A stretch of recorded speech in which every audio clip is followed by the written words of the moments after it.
Je jure solennellement ne pas prononcer le nom de Mikaput dans cet épisode.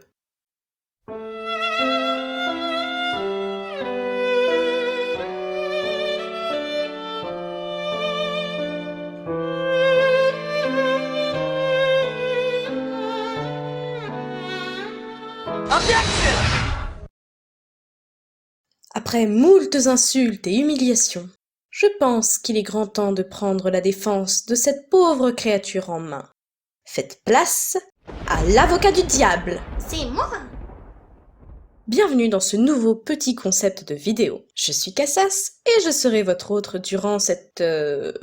plaidoirie. Toujours est-il que je vous invite à pousser la porte du paradis pour un monde de paix à travers cette nouvelle série qui consistera à défendre l'indéfendable. Vous l'aurez donc compris, ici pas de place pour les petites héroïnes trop parfaites ou encore pour les beaux gosses bien dans leur basket. On est là pour accueillir du vilain, du moche, du vicieux, du méchant. Et surtout pour tenter de comprendre pourquoi ils sont comme ça, ce qui a pu les rendre si détestables, et pourquoi en réalité on ne devrait pas être si dur avec eux. Alors attachez vos ceintures et ouvrez votre cœur, parce qu'aujourd'hui, on va commencer par le personnage sans doute le plus haï de tout Pichi Pichi Pitch, Mikaru. Mikaru Amagi est une jeune collégienne de bonne famille apparaissant dans la seconde saison de Mermaid Melody. Elle rencontre Kaito alors qu'elle se trouve à Hawaï pour des raisons de santé, lorsqu'elle sauve ce dernier suite à son fameux accident en mer qui le conduira à une perte de mémoire. Profondément seule depuis sa plus tendre enfance à cause de sa santé fragile, elle s'attachera immédiatement à Kaito qui deviendra alors son premier ami, et elle en tombera évidemment amoureuse. Je dis évidemment parce que nous sommes dans un shoujo Magical Girl.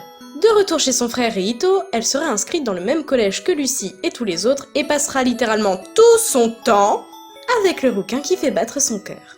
À force de la côtoyer malgré elle, Mikaru se rend bien vite compte que Lucy et Kaito sont liés, ce qui la pousse à simuler des crises afin d'attirer l'attention du jeune homme et de le garder près d'elle. Mais le pouvoir de l'amour véritable étant bien plus fort, le surfeur finira par retrouver la mémoire et rejettera la déclaration de la jolie brune, ce qui aura pour effet de la plonger dans un total désespoir et de la faire succomber au chantage de Michel parce que, oh mon dieu, depuis le début elle était liée au grand méchant de la saison. La plupart des fans, moi y compris, la détestent pour les raisons suivantes. C'est une vraie peste avec Lucy, elle s'approprie Kaito et donc brise le couple phare de Pichi Pichi Pitch, et elle n'hésite pas à simuler sa maladie et à en jouer pour faire culpabiliser tout le monde. Ma foi, c'est un dossier chargé que nous avons là, mademoiselle Amagi. Ça va être difficile à défendre auprès de nos jurés. Difficile oui, mais pas impossible. Et si je vous disais que Mikaru est vraiment une bonne personne dans le fond et qu'elle n'a juste pas eu de chance? Vous ne me croyez pas, hein? À vrai dire, moi non plus. C'est pourtant bien la vérité et je vais tenter de vous le prouver. Reprenons depuis le début. Que sait-on sur la famille Amagi? Eh bah... globalement, pas grand-chose. On en a déjà parlé dans une autre vidéo sur la chaîne, que je vous invite à aller voir, et c'est vrai qu'à part savoir que ce sont des Pantarasa et que c'est le père de la famille qui a réveillé Michel, on n'en sait pas beaucoup plus. Par contre, ce qu'on sait sur Mikaru, c'est qu'elle a toujours été malade depuis toute petite, pour des raisons qu'on ignore, mais on reviendra là-dessus un peu plus tard, et qu'apparemment sa mère avait même carrément peur d'elle, là encore pour des raisons qu'on ignore. Riito nous apprend également que, de par sa santé fragile, la fillette a toujours été surprotégée et enfermée, parce que c'est bien connu que c'est en enfermant les gens qui vont mieux.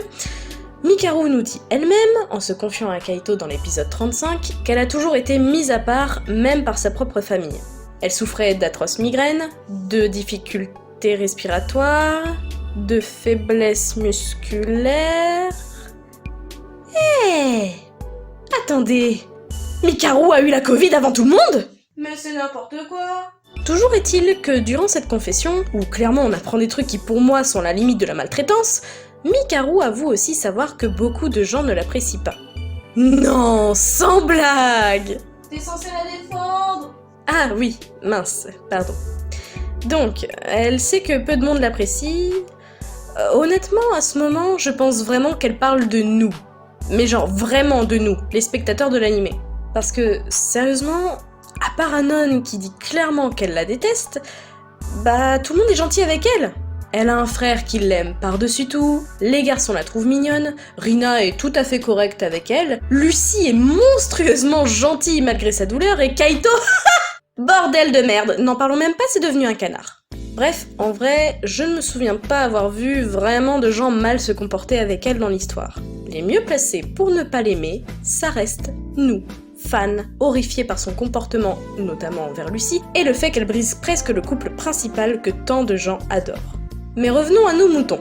Mikaru a donc plus ou moins toujours été privée de ses libertés, au point même de ne plus avoir de contact avec qui que ce soit d'autre que son frère et son père. Et le tout bien évidemment saupoudré d'un soupçon de discrimination parce que oh mon dieu, tu n'es pas comme les autres. Vous le sentez arriver, le background pourri? Sérieux, c'est presque aussi triste que Princesse Sarah. Non, pas celle-là.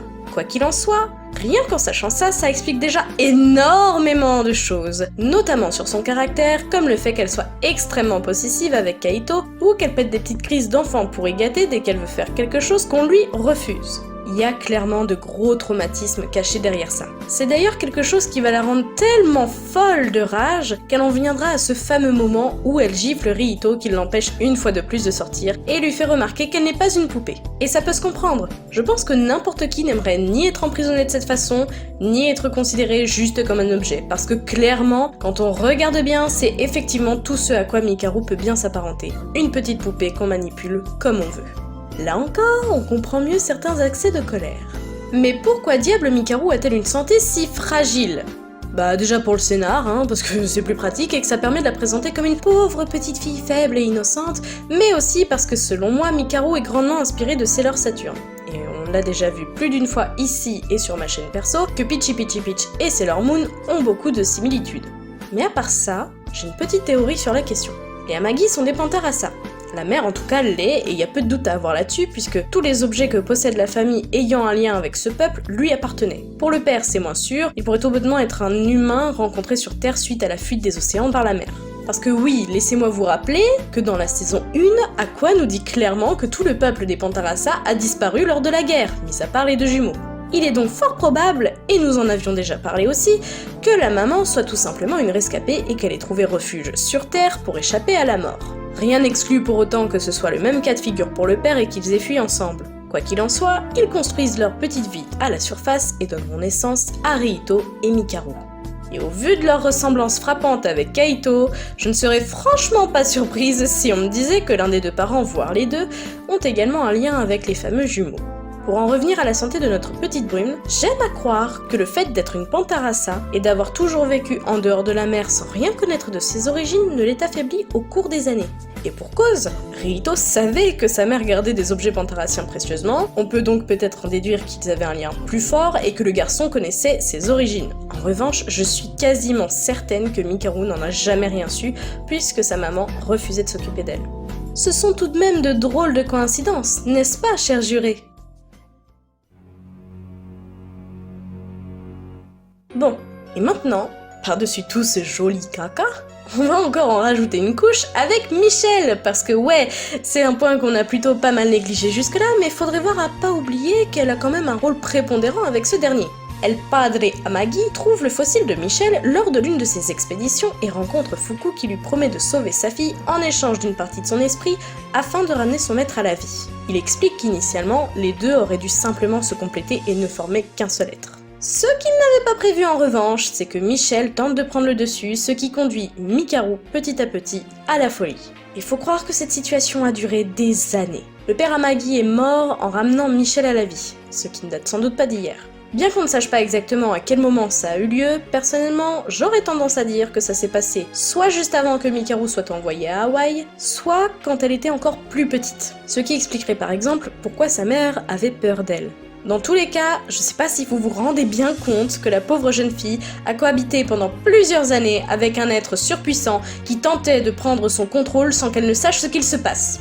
Et quand je dis que ça la rend folle, mais y a de quoi ? Elle est tellement paumée qu'elle en vient à se demander qui elle est. Difficile d'évoluer correctement dans ces conditions. En résumé, Mikaru a une vision de la vie totalement biaisée par son vécu, elle s'est construite sur une réalité à partir du peu de choses qu'elle a toujours connues, et Kaito est pour elle comme un libérateur qui a ouvert sa brèche.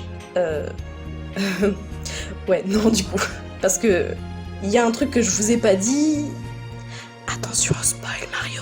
C'est que, dans mes souvenirs, quand Kaito rejette ses sentiments dans le manga papier, Elle est si désespérée de le perdre qu'elle ne trouve aucun autre moyen pour tenter de le retenir que de s'offrir à lui. Mais genre vraiment, elle tente de lui offrir son corps. Heureusement pour nous, petit fan innocent, il refuse. Et en prescription? Mikaru est donc une jeune fille à qui l'on a volé son enfance et ses droits. Victime depuis toujours de discrimination, et ce même par les membres de sa propre famille, au point que sa mère n'ait jamais daigné s'occuper d'elle. Elle a grandi avec cette image de petite fille fragile, à qui l'on accordait de l'attention simplement pour sa maladie. Et par-dessus le marché, alors même qu'elle entrait dans l'âge où un être humain se construit une personnalité propre, Michel entre malgré elle dans sa vie, pour lui voler jusqu'à son identité. Alors, je vous le demande, mes chers jurés, comment pourrait-on haïr un martyr, malgré tous ses actes, qui ne sont en réalité que le produit de sa pitoyable existence? Qui oserait lui jeter la première pierre? Ce sera tout pour moi. Je vous remercie de m'avoir écouté. Cette vidéo touche à sa fin, je vous inviterai donc à bien vouloir délibérer en mettant un pouce bleu, en vous abonnant, voire en partageant notre travail. Et pourquoi pas en nous rejoignant sur nos réseaux tels que Discord ou Instagram.